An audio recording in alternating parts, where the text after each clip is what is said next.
Go, Natalie. Unmute. You have to unmute.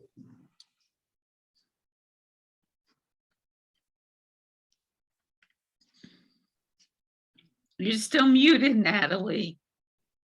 On the bottom of the screen, there's a whole thing, and all the way to the left. Okay, right. All righty. Jonathan said to him, tomorrow will be the new moon, Okay, and you will be. In Hebrew, that's Machar Chodesh. Machar, tomorrow, Chodesh, will be Rosh Chodesh, will be the new moon. Go ahead. And you will be missed when your seat remains vacant. So the day after tomorrow, go down all the way to the place where you hid the other time and stay close to the easel stone. Now I will shoot 3 arrows to one side of it as though I was shooting at a mark. And I will order the boy to go and find the arrows. If I call to the boy, hey, the arrows are on this side of you, be reassured and come, for you are safe and there is no danger, as the Lord lives. But if instead I call to the lad, hey, the arrows are beyond you, then leave, for the Lord has sent you away. As for the promise we made to each other, may the Lord be witness between you and me forever. Okay, so Jonathan says we've made a promise to be loyal to each other, to support each other. There's no going back. I pledge to be that way forever for you. May you be that way for me forever. But David has already told Jonathan that he's not showing up tomorrow to the royal banquet to celebrate Rosh Chodesh. So this, of course, just gives us, by the way, information that in ancient Israel, Rosh Chodesh was a pretty important festival. People, took pains to get together and to celebrate with each other, with friends or with family. We'll see soon that David will have Jonathan give as his alibi. Why didn't David show up to be at the king's table? Because he went home for Rosh Chodesh to be with his family. We have other places in the Tanakh where we have records of people celebrating Rosh Chodesh. So Rosh Chodesh for us, unless we are engaged in traditional prayer, Rosh Chodesh is pretty much a non-event. We don't really pay any attention to it. But in ancient Israel, it was a monthly happening. It was a happy day. So now Jonathan says, you're not going to be there. And we'll see what my father's reaction will be to your absence. If he's okay with it, if he understands and he's willing to cut you some slack, we're going to say, okay, he's all right, David's with his family, fine, that's very nice. Then we know that Dad is calm and he's okay with you. And then when I shoot the arrows, I'll tell the person who's supposed to fetch the arrows, hey, come back. The arrows aren't as far as you've gone, so you can come back. And that's the signal that you can come back, David.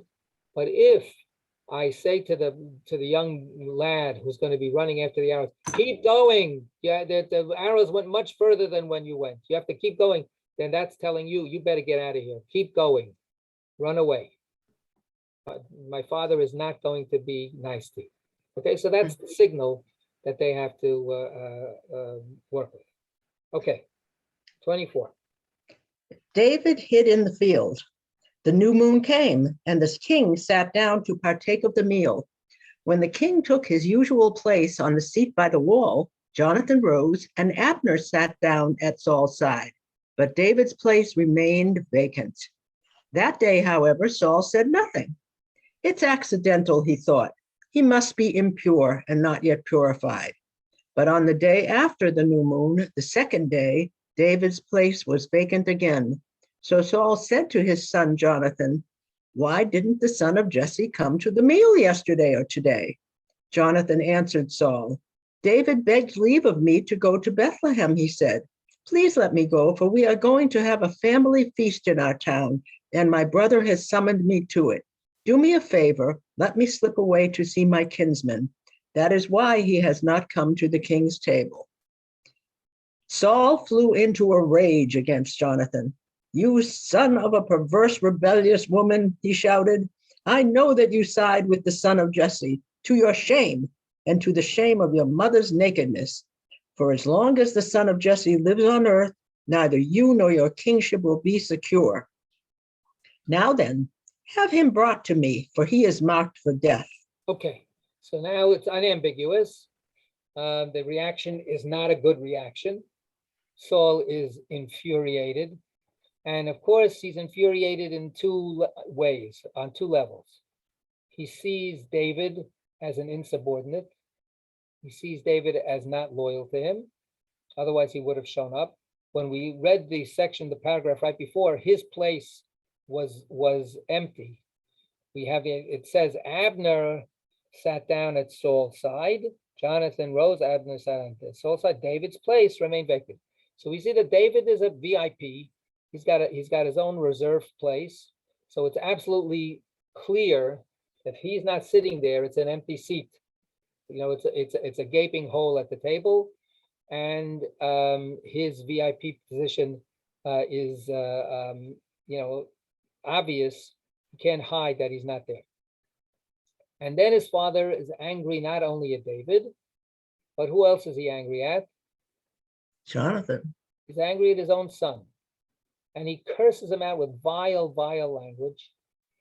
Right? He's got really uses a filthy mouth to curse out his son. And let's just take to heart how ugly such a scene must have been. Right? We have the king of Israel who's talking, he's letting his mouth run in the most disgusting gutter fashion. And it's totally demeaning to him. Like, this is not a dignified way for the king of Israel to behave. He's completely lost it. To use a terrible analogy, sometimes people that suffer from some form of dementia, they have periods where they just like let go and say all kinds of horrible words, curse words and profanities and all kinds of things which they can't even control. And it's just a terrible, shocking, humiliating, experience to watch a person who can't control themselves like that. So here we have Saul, he's losing it. He absolutely can't keep his comportment correct. And he's lashing out at his own son, and he's telling his son, you are betraying your own mother, your mother's womb. She gave birth to you, and you are defiling her own nakedness because you're not acting like a loyal son. And he goes, what do you think? Do you think that David, when he becomes successful and reaches his goal, his ambition to becoming a king of Israel, you think he's going to be nice to you? Now that's the pledge that David and Jonathan have made. But in the world of, in world history, no king is ever nice to a person who should have been the king instead of him. Like that's a recipe for a rebellion. You have to, all of Shakespeare is about people wiping out, any contender or perceived contender for the throne, right? That's what kings do. So Saul says to his son, what are you, some naive idiot? Don't you realize that by sticking up for David, you're signing your own death warrant? Why don't you have any self-respect? Why don't you want to continue the dynasty that I have established? Look at the betrayal that you're engaged in. And it's a stupid betrayal. Okay, so now he says, you go, I'm going to execute David. 32. But Jonathan spoke up and said to his father, why should he be put to death? What has he done? At that, Saul threw his spear at him to strike him down, and Jonathan realized that his father was determined to do away with David. Okay, Jonathan, let's just stop there for a second. Who wrote this Haftorah, by the way? who wrote it? Yeah, who wrote it? Who's the author? Clearly it's Freud, right? So It's who? hold on a second. Somebody's buzzing. I'm in the shul. Somebody's buzzing the door. I have to go look. Hold on a second. He said Freud. Freud? Yeah, he's kidding, but That's what he said. All right, while the rabbi's away, if you haven't gotten in your ad journal, please do so. I'll Thank do you. it tonight. Thank I got mine in. Oh my gosh. Does anybody else kind of find this line like morbidly funny? It's like his father throws a spear at him and then Jonathan realized, oh, he's serious. No, no, he's really, David's in trouble. Like Yeah. David's in trouble. You can't get anything past Jonathan, man. No, yeah. No, there is a. And I kind like of- Jonathan. I totally ship him with David, but I mean, yeah, this is like Captain Yeah. Obvious here. I've sort of forgotten. Did David not reject Jonathan later on? Jonathan dies before we can find out what would have been if Oh, okay. Jonathan had still been alive when Because David I don't was remember. king. I didn't remember that But David actually, rejected. David is loyal to Jonathan's son. He doesn't wipe out his. Yeah, that's true. Mephibosheth is given a place of honor at his table. So he ends up actually honoring his commitment to Jonathan and doesn't hurt Jonathan's line, which is not the case with the rest of Saul's line. Mhm. The rest of Saul's line is eliminated. So, so that's just for, later on. So here, Saul is infuriated that Jonathan is sticking up for David. And he says, don't you understand that David will eventually get rid of you? So therefore, what does he do after Jonathan, defends David? He tries to get rid of him, right? He really wants to get rid of David. But now Jonathan has become David because Jonathan is bound up with David in a bond of such close friendship that it's even against his own father, right?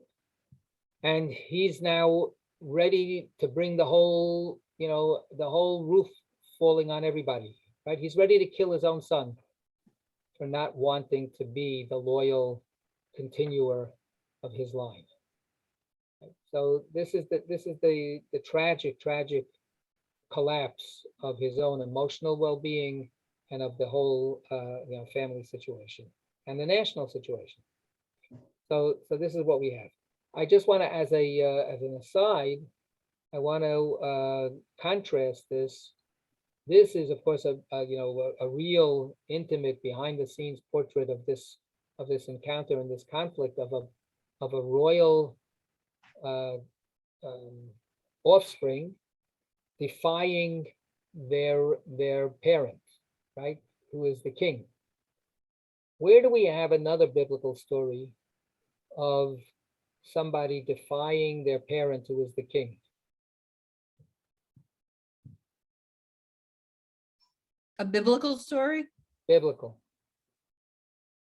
The answer is what we had a couple of weeks ago, the Passover story. The daughter of Pharaoh completely defies her father's instructions. The Torah is completely silent about how that worked out, except that we know that it worked out okay. We know that her father didn't kill the baby Moses when she brought him home. We know that the father allowed her to raise the son to raise the kid as her own son and be a healthy, strapping young man.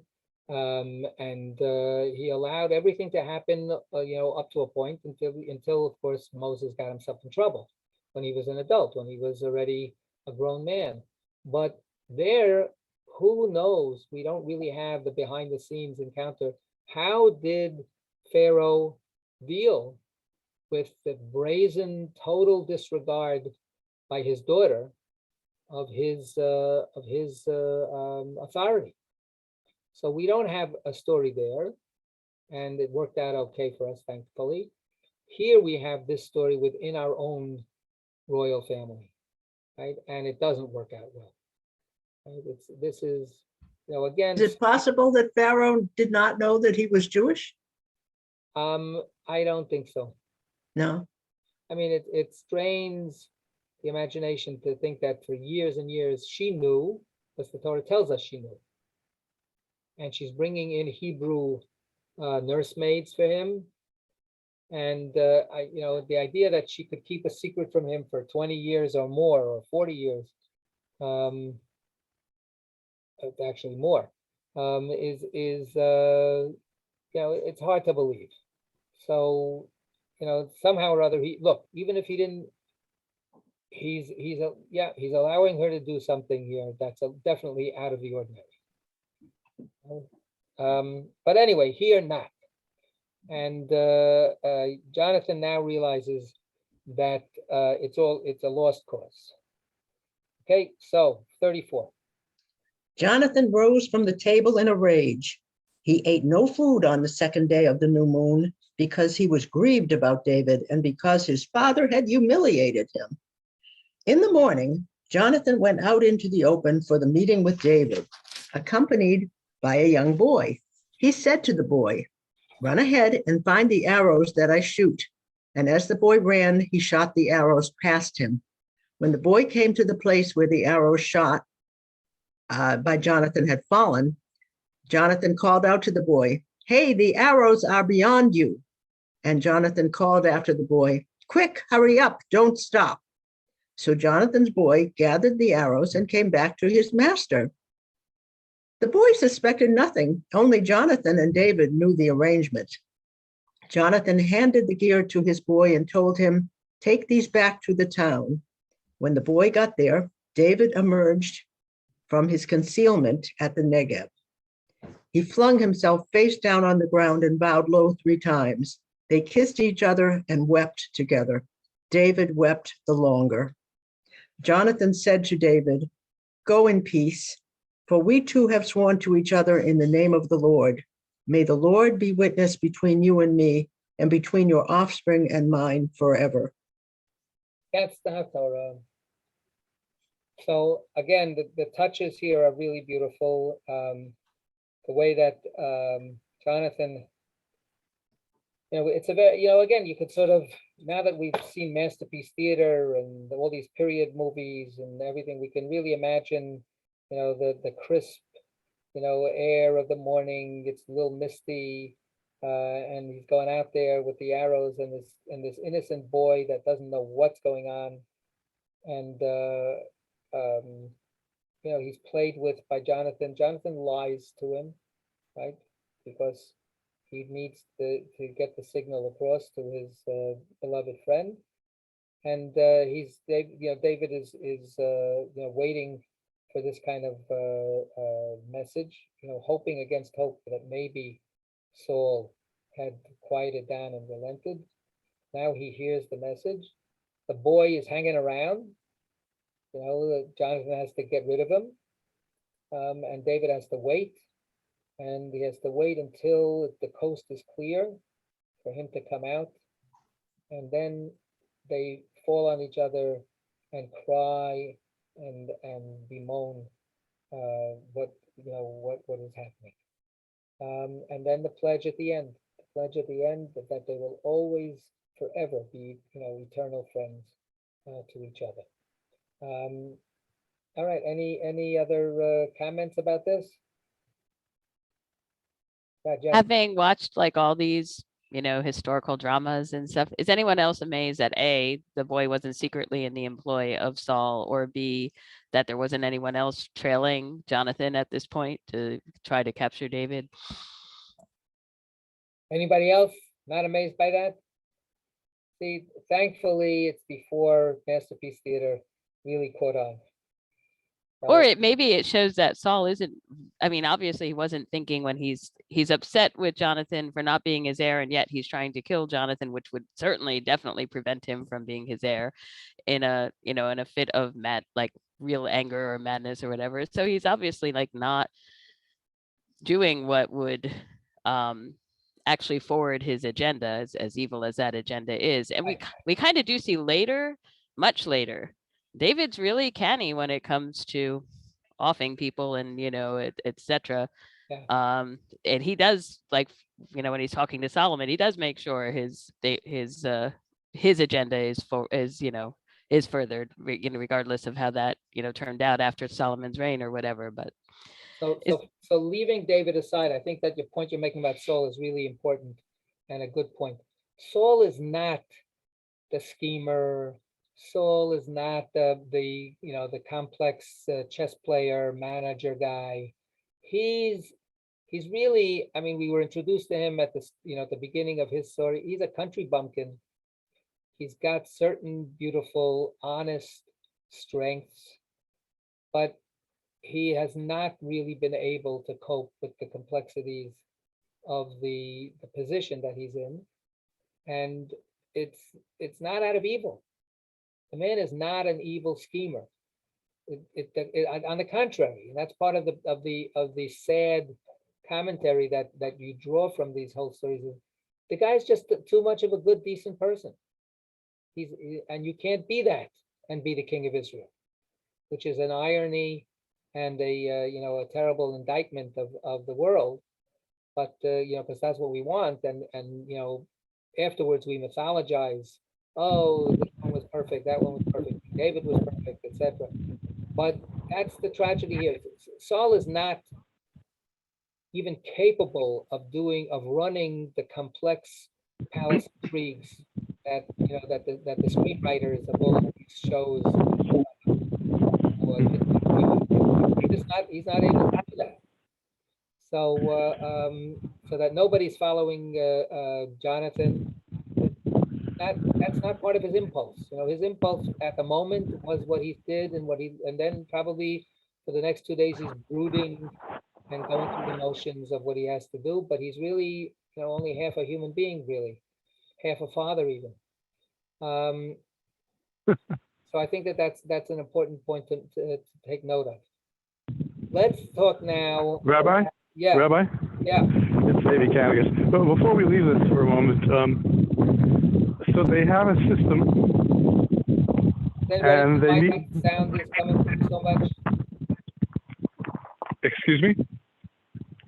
Yeah, that's what I'm saying. Excuse me. Go ahead. They have a system, but they meet in person nevertheless. Jonathan, the system is about setting up a meeting. The system is to be able to either this is going to be welcome home or it's going to be a farewell. But they definitely want to see each other. That's definitely part of it. Definitely the idea of them holding on to each other. They should be in total with each other, and they're not going to just go with that. But they were hoping that Jonathan could escort him back into the good graces of the court. Instead, it's going to be their final goodbye, final embrace. I want to point out as a side thing that more recently, many people have read David, I think that you, the wind, if you're outside, is I am. causing difficulty Can you here. put yourself on mute? I'll mute. Thank you. Great, thanks.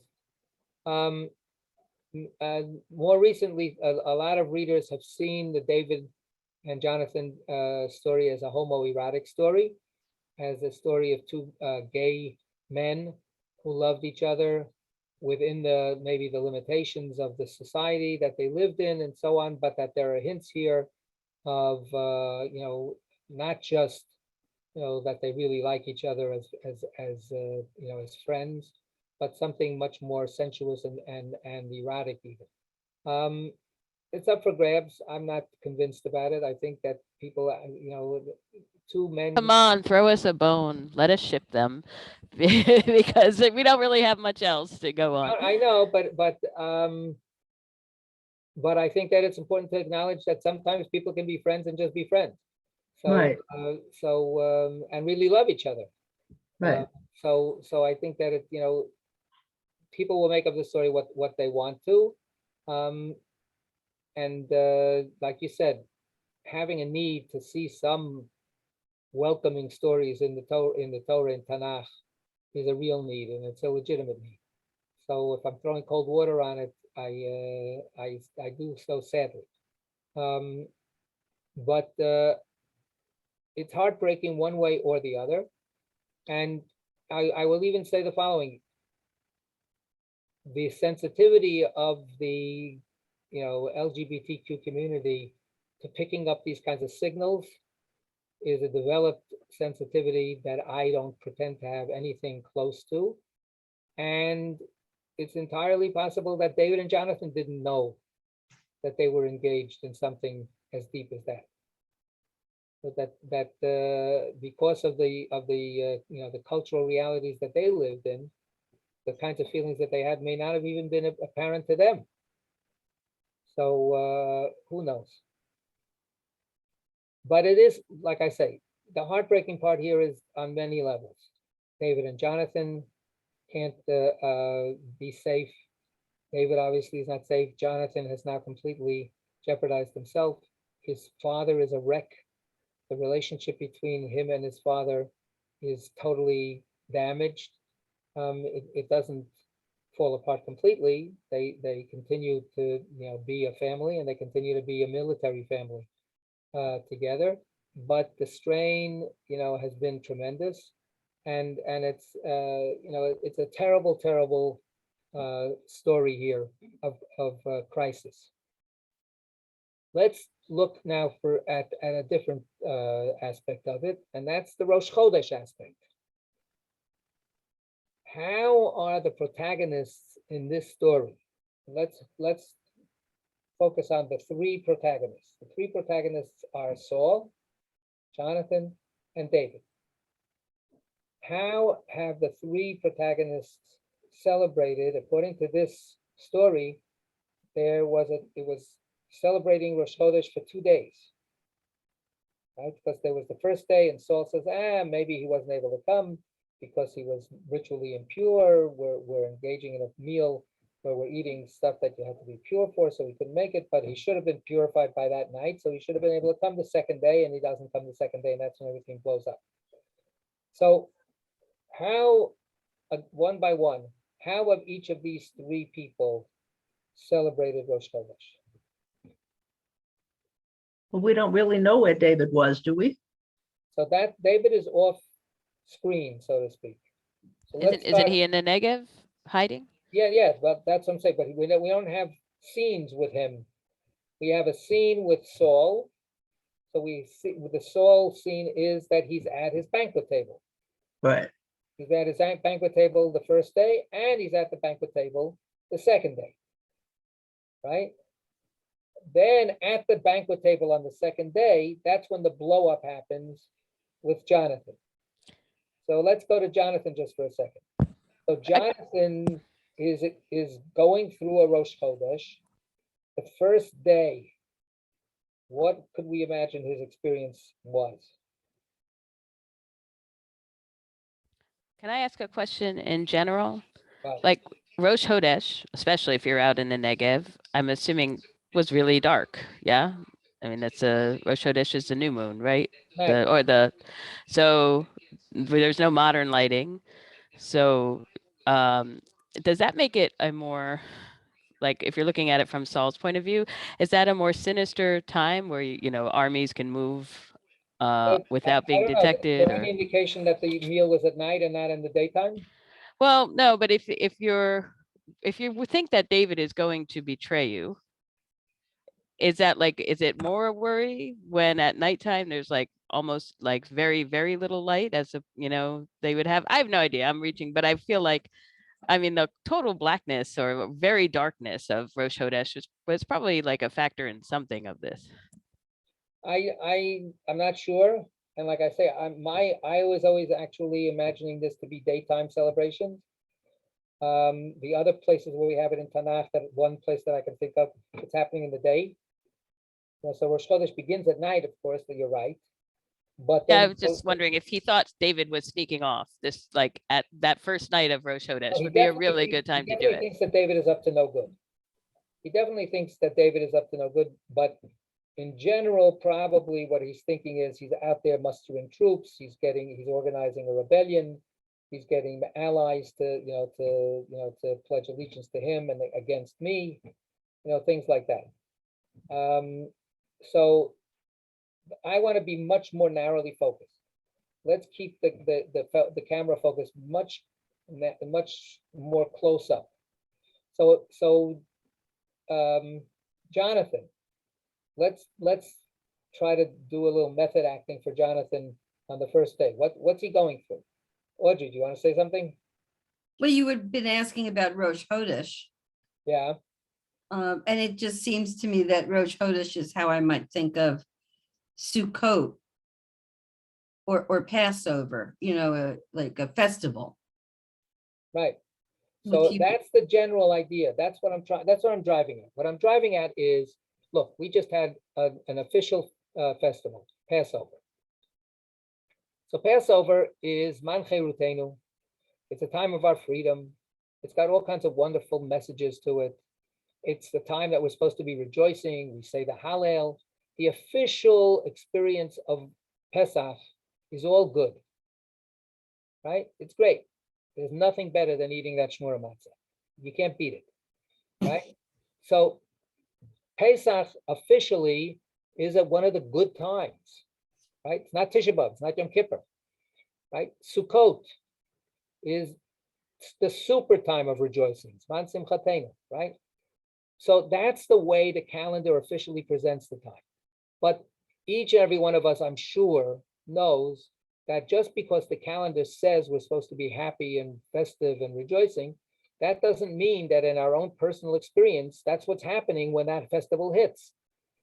So many times, for instance, people, Thanksgiving, how about, over the last few years, people, Thanksgiving, what is the most beautiful holiday in the whole world? It's a great holiday, right? Theoretically, it's the most beautiful holiday. It doesn't have any, off-putting religious, associations to it. It's just plain a nice holiday. How many people over the last few years have anticipated Thanksgiving with dread? Because they're going to have to be, with a bunch of people that it's going to be very hard for them to be with them. They're worried about what kind of conversation is going to happen, or they have to see this person that they don't want to see, and so on and so forth. That's what I'm talking about. What I'm talking about is the personal experience of these three protagonists within the official designation that Rosh Chodesh is a time of celebration. So the first person we have is Saul, and basically he's going through the motions. Well, Right. basically, it's a standard family holiday, totally flipped out. It trauma abounds. There you are. Yeah. Isn't Jonathan would have to be thinking like, oh, okay, I'm going to act completely normal, except I'm really going to distract dad. Maybe we'll keep the wine flowing for him. Meanwhile, keeping the wife, kids, everybody happy, and let's not make it look like anything is out of the usual. Right. Okay. Thank you. Now we're getting to places here, right? So yeah. So Jonathan. So Saul, and that's what I said. Freud was the author of this text, because the text gives us a little bit of this information. When Saul notices David's not there, we get an interior report. What's Saul thinking? He doesn't say anything, but he's thinking, what happened to David? Well, maybe it's okay. I don't want to get too upset. Let me see if I can calm my worries, right? So that's Saul is going through this whole thing. And therefore he says, oh, please have another leg of lamb. Please, has the cranberry sauce, et cetera, et cetera. So he's like trying to be, old King Cole, he's a merry guy. Jonathan, the first day, is on tenterhooks, right? He's like, also he doesn't want to show that anything is wrong, but he's waiting the whole time. Is something going to happen? Because he knows that David is not there. He knows his father is noticing it, and he doesn't know how this is playing out, and he can't give away his concern. So the whole first day of Rosh Chodesh is torture for him, right? It's just complete torture. What happens for Jonathan on the second day? Saul asks where David is. Saul asks where David is, and he's convinced that David is up to no good. Jonathan supports David and defends David. Saul tries to kill Jonathan, right? And then look at 34, page 1217, verse 34. Natalie, you got it? 12:17, verse 34. Let me see. Toward the bottom, toward the bottom. Oh, yeah. Okay. Jonathan rose from the table in a rage. He ate no food on the second day of the new moon. because he was grieved about David and because his father had humiliated him. So now we have the report. For Jonathan, the second day of Rosh Chodesh is Yom Kippur, is Tisha B'Av. Right? He can't eat. He can't take a bite of food. Rosh Chodesh is an eating day. They're supposed to be celebrating and sitting around a festival banquet. He can't eat. He can't eat. He's fasting because he is so upset. So upset. Now, that's where with David, we have no information, but we have enough information. David isn't hiding. What do you think? You think David is having his own banquet with his family back in Bethlehem? No, that's the whole point. That's a lie, right? That he was, that's the fantasy. He's out there in the Negev, right? And he's hiding out in some cave or some kind of thing, who knows what. Some Rosh Chodesh he has. But why? Why what? I mean, it's like a chicken or the egg kind of thing. Like, was Saul angry in advance of David's not? Yes, that's what I was okay. trying to say. I tried to say that at the beginning in the introduction. Saul is convinced that David is after him. Okay, I'm okay, got it. Yeah. So that's why David is staying away. I see. So I mean, it's all happened already before the story, before the pre-story to this story. This is just one element of it. So in short, what I'm trying to point out is that this is a Haftorah. Back to now the question of what are we reading here? We're reading a prophetic reading that starts out Machar Chodesh. Tomorrow's Rosh Chodesh. Get ready for Rosh Chodesh. And why? And we're putting aside any other Haftorah that we could possibly read that has to do with that Torah reading. We don't have a special Torah reading. We'll have a Torah reading for Rosh Chodesh the next day. But on Shabbat, all we read is the regular Torah portion, but we're bumping the Haftorah for that Torah portion in order to be able to read a special Haftorah that's announcing, get ready, tomorrow's Rosh Chodesh. Do you have your party hats? Do you have your blower things? And and did you shop enough? You sure you're going to have enough for your festive banquet? And then the whole story is about a Rosh Chodesh from hell. So maybe it's like the link is that, hey, your Rosh Chodesh will never be as bad as Jonathan's. So the bar has been set that low. So go ahead and party. Have a great Rosh Chodesh. Right. So I think that there's something to that. Not in an ironic way, but in a kind of what can I say? A kind of a deep reaffirmation of life despite everything. Why do we celebrate Rosh Chodesh? Why is Rosh Chodesh a big deal or a little deal? Why is it a deal at all? Why do we say, Psalms of Hallel on Rosh Chodesh? Why do we bless the new moon on the Shabbat before Rosh Chodesh? We're going to do that on Shabbat. We're going to say, oh God, let the coming Rosh Chodesh now, if it's on a Monday, Tuesday, Wednesday, Thursday, Friday, whenever it is during the week, it is. This time it's Machar, tomorrow. It's going to be tomorrow. So, but nevertheless, we make this whole special prayer that Rosh Chodesh is something to look forward to. Why? Because maybe we monotheized and it really existing important pagan thing. I mean, most cultures go crazy over the moon. Why do pagans? Why? So let's take the word pagan out for a second, and let's say I didn't use it in a bad sense. No. But I want to sort of wash it even a little bit more, and say pagans, humans, right? The experience of a new moon, right, is an experience that is a universal experience. Any human being anywhere in the world has the potential of having that experience.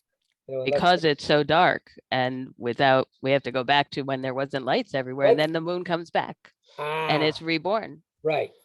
So the dark part is what the new moon emerges out of.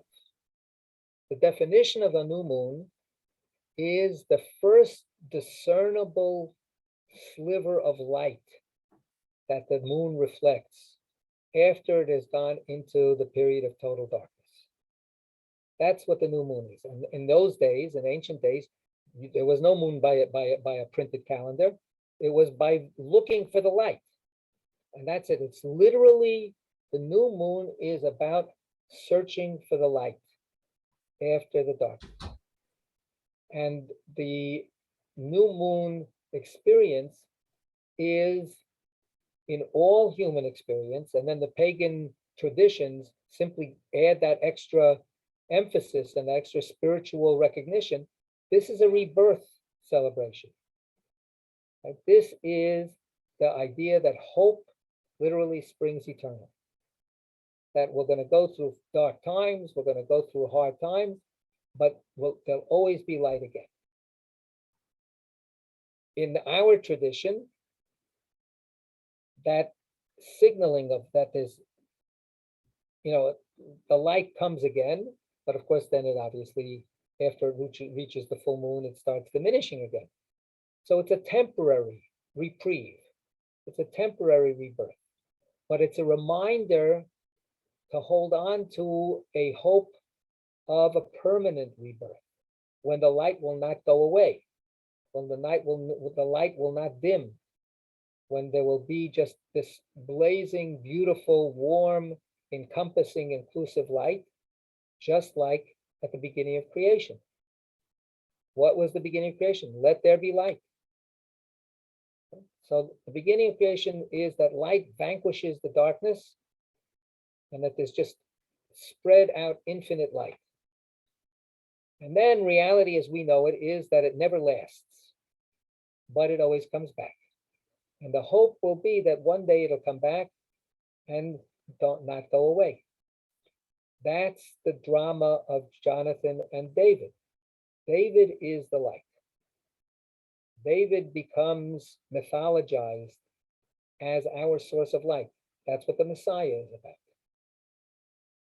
So the idea that here David has almost been eclipsed, literally, has almost been done in, but his good friend Jonathan has saved him, protected him, treasured him. And now David is free to go out and become David, the future of Israel. So out of the darkness of this terrible, terrible Rosh Chodesh, we hold on to Rosh Chodesh for the promise that it can always be a little better. So that's what I would suggest is part of what's going on here in this reading. And so I want to wish everybody not only a good Shabbat, but also a good Rosh Chodesh and a good month to follow throughout this new month. All right.